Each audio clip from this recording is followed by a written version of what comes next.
Since I'm saying Nope this Thursday, let's talk about Get Out. Probably don't need to say this, but spoilers ahead, so click that like button and come back later. So this was one of my first elevated horror movies ever, and I freaking loved it. My favorite character in this film has to be Rod. Even though he's in the film for a short time, he's probably one of the most realistic horror movie characters ever. Because when he hears something about how weird Rose's family is, he's like, oh hell no, something is going on. Like, this is crazy, man. This is not natural. I would love to see him in a Scream movie trying to explain the rules of surviving a horror movie. One thing I really liked about this movie was Jordan Peele's writing. I only recently started watching Key and Peele a few months ago, and when I found out that the Jordan Peele from that show is the writer and director from this movie, I was shocked.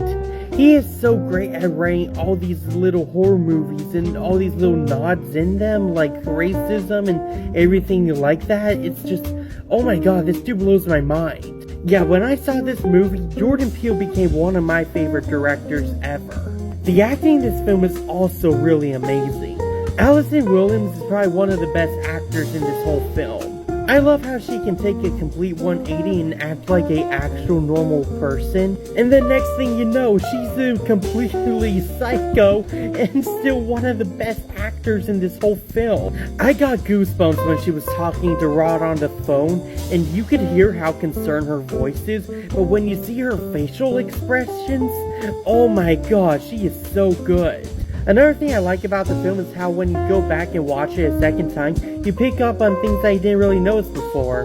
Like when you realize the only reason that Rose was defending Chris from that racist cop was because she didn't really care about him, is because that she needed him to go to her home in order to sell him. My favorite moment of this film has to be the sunken place. This was one of the most terrifying concepts I have seen in a long while. Just hearing the fact that you can't control your body, but you still hear and see everything, just terrifies me. I give this film a 10 out of 10, giving it an A+. Anyway, that's the review. Go down to those comments and tell me what you thought of Get Out. Share this video with all your friends, and click that like and follow button to keep up to date with all my latest content. See ya!